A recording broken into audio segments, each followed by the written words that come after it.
Graça e paz, povo de Deus. Eu sou o pastor Vanderlei Oliveira e hoje, mais uma vez, querido, estamos aqui para o nosso devocional da manhã e eu tenho uma palavra poderosa para você.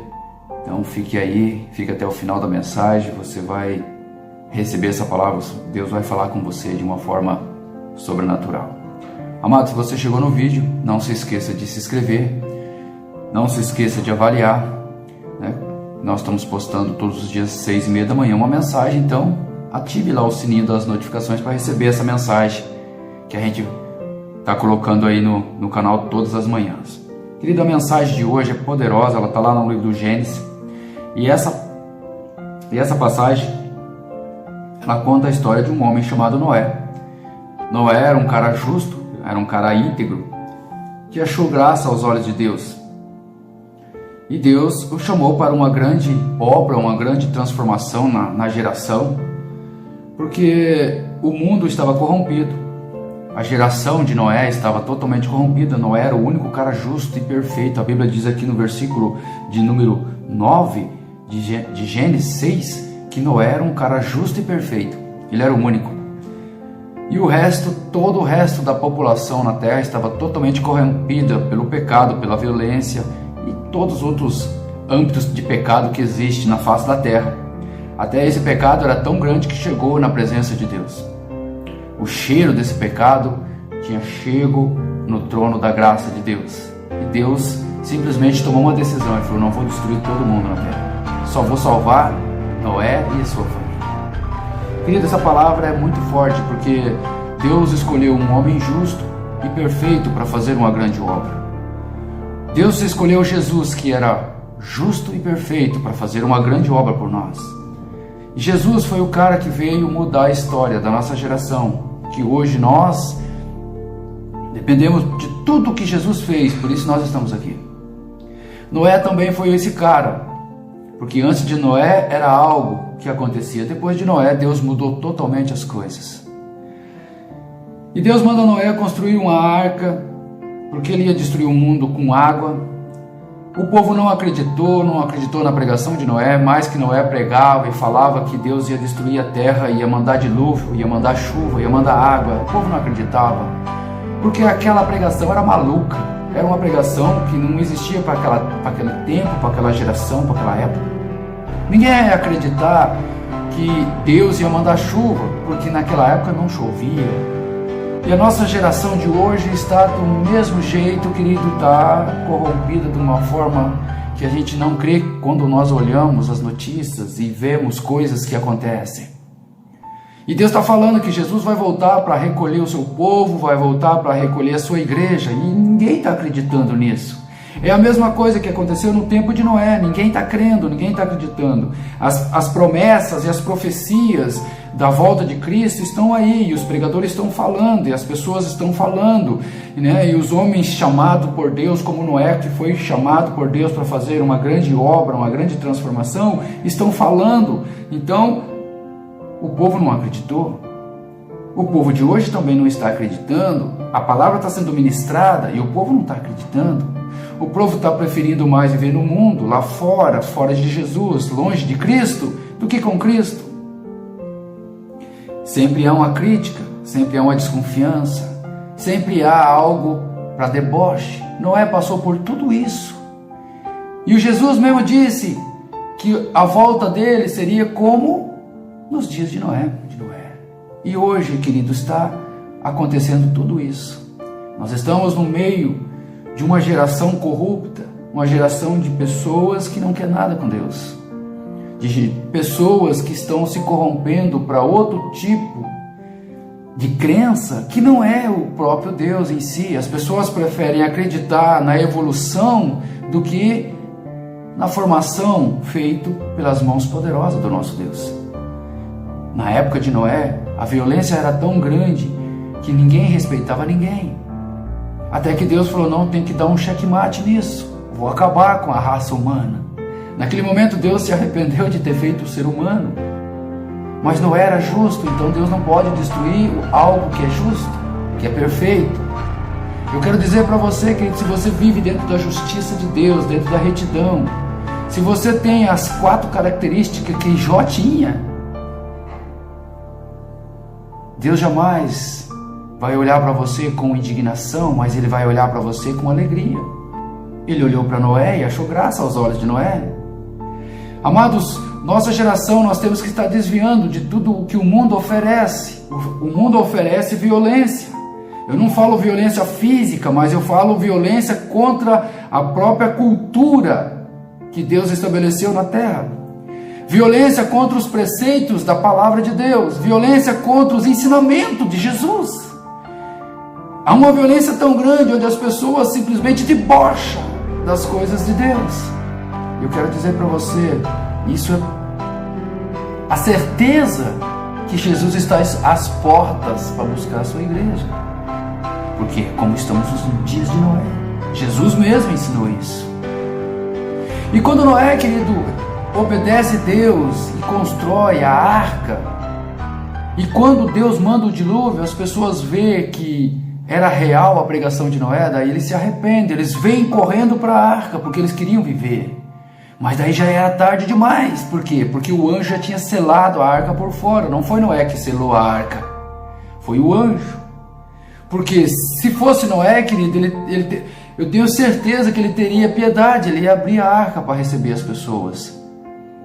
Mas não foi Noé, foi Deus. Deus que mandou selar. Querido, e a volta do nosso Senhor Jesus será da mesma forma.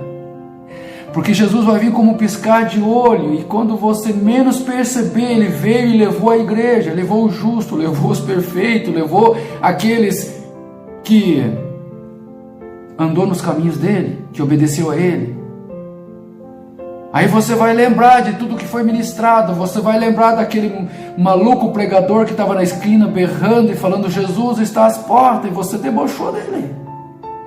Aí você vai lembrar que um dia você esteve dentro da igreja e o pastor falava assim: ó, se reconcilie, ande nos caminhos do Senhor, porque Ele está voltando para buscar a sua igreja. Aí você vai lembrar, mas será tarde demais.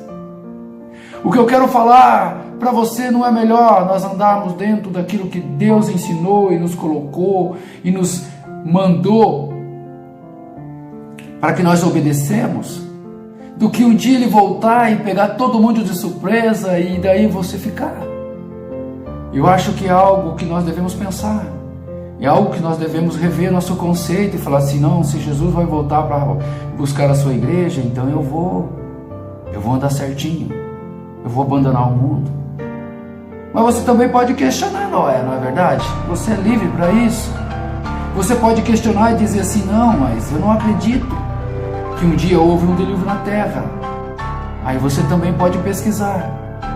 E se você não acredita, você pode pesquisar, porque você vai ver que existem razões científicas e cientistas mesmo explicando o dilúvio. Isso está tudo explicadinho. Então significa que um dia houve um dilúvio de verdade, que veio destruir a raça vivente na terra. Mas Noé, ele construiu a arca, e depois, quando veio o dilúvio, que as pessoas quiseram se arrepender, queridos, já era tarde demais. Agora só existia vida dentro daquela arca.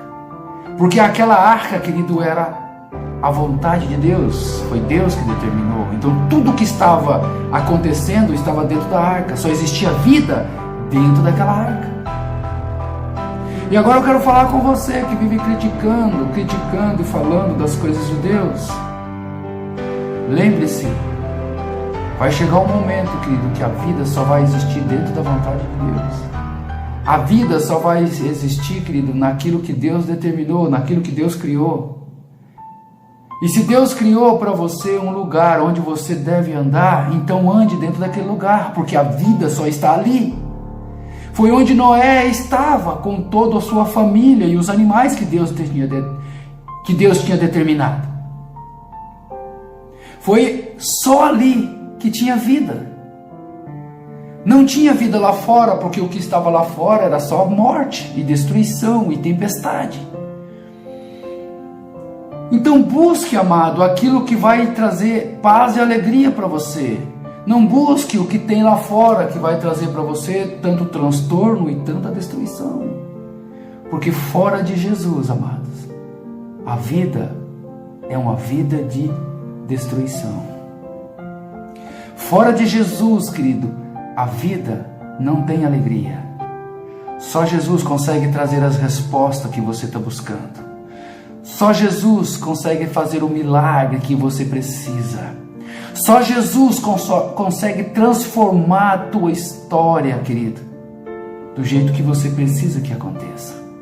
Talvez você está precisando de um milagre. Jesus pode fazer. Talvez você precisa de uma restauração. Só Jesus pode restaurar a sua história. Então, querido, o que Deus prometeu, Ele vai cumprir. E Ele prometeu que vida só está dentro da arca. Fora da arca não tem vida. Então, se você quer viver, procure entrar dentro da arca. Por mais que essa arca possa ter problema, mas ainda somente dentro da arca é que tem vida. Eu quero orar com você nesta manhã, para que você possa tomar uma decisão e lembrar que Deus estabeleceu na terra um povo, e esse povo leva a própria vida de Deus. E eu quero orar com você para que você entenda que é andando com esse povo que você vai ter vida. Teve 7 pessoas que foram e viveram junto com um homem justo, porque a vida só era para um homem justo, só ele era justo. A família dele não era justa, mas a família foi salva porque ele era justo. Então, se você quer viver, querido, e ter uma vida de paz, ande com pessoas que são justas, e você vai ver o que Deus vai fazer na tua vida. E se você está passando por tudo isso, querido, curva a tua cabeça, ora comigo, porque Deus vai abençoar você, para que você possa tomar uma decisão. É você determinar na tua vida, na tua história, mudar a tua trajetória, mudar o teu caminho e falar assim: não, hoje em diante eu vou procurar andar com pessoas justas. Pai, eu quero glorificar teu nome. Glorificar teu nome por essa palavra. Peço, Senhor, que essa palavra possa alcançar muitos corações. Peço, Senhor, que essa palavra possa entrar dentro de casas, dentro de corações, dentro de famílias, dentro da vida de pessoas que precisam, Senhor, de uma transformação. Senhor, peço que essa palavra vá ao encontro, Senhor, de pessoas que precisam tomar uma decisão. Por isso eu clamo a Ti, Pai, que se tem pessoas que estão orando comigo, que estão andando, que elas querem uma mudança, Senhor, que o Senhor possa promover essa mudança na vida delas. Promover, Senhor, de uma forma radical mesmo. Eu peço, Senhor, que seja de uma forma radical, para que elas entendam, Senhor, que é o Senhor que transforma, é o Senhor que liberta, é o Senhor que muda, é o Senhor que traz o milagre, é o Senhor que também cura feridas na alma. Eu peço, Senhor, em nome de Jesus, Pai, que essa palavra possa viajar, Senhor, todos os lares que precisam ouvir essa verdade. E que o Senhor possa, Senhor, levar essa palavra a falar ao encontro de um coração contrito, um coração que mereça, que queira, Senhor, receber uma palavra poderosa. Senhor, que o Senhor possa falar de uma forma sobrenatural, transformando essas vidas, Pai. Aleluia, trazendo eles para o caminho reto, justo, o caminho estreito, aquele caminho estreito que o Senhor Jesus que disse que levaria à salvação. Pai, então pegue essas pessoas que estão orando comigo nesse momento, coloque nesse caminho e direcione elas, Pai, para que um dia elas possam passar pela porta estreita e, Senhor, receber a herança que a elas foi estabelecido. Eu oro louvando e glorificando o Teu nome, no nome do Senhor Jesus. Amém. Querido, se você chegou até aqui, você ouviu essa palavra, recebeu essa palavra e você entendeu que essa palavra foi para você, receba, coloca em prática, querido, porque vai mudar a tua história. Também eu quero fazer um pedido muito grande para você, querido. Compartilhe essa mensagem com o máximo de pessoas que você puder. Compartilhe, querido, porque essa palavra pode transformar vidas. Essa palavra, querido, pode mudar a direção de pessoas, pode mudar a mente de pessoas. Pode ser que tem pessoas que queiram tirar a sua própria vida, mas ao ouvir uma palavra como essa, ela pode mudar a direção e elas podem voltar atrás. Por isso eu peço, em nome do Senhor Jesus, nos ajude a compartilhar essas mensagens para várias pessoas. Transmita, compartilha para muitas pessoas. E eu quero esperar você também no nosso próximo vídeo, que será postado amanhã às 6h30. Eu quero esperar você lá. Espero que você esteja conosco ouça a próxima mensagem e que Deus abençoe você em nome do Senhor Jesus.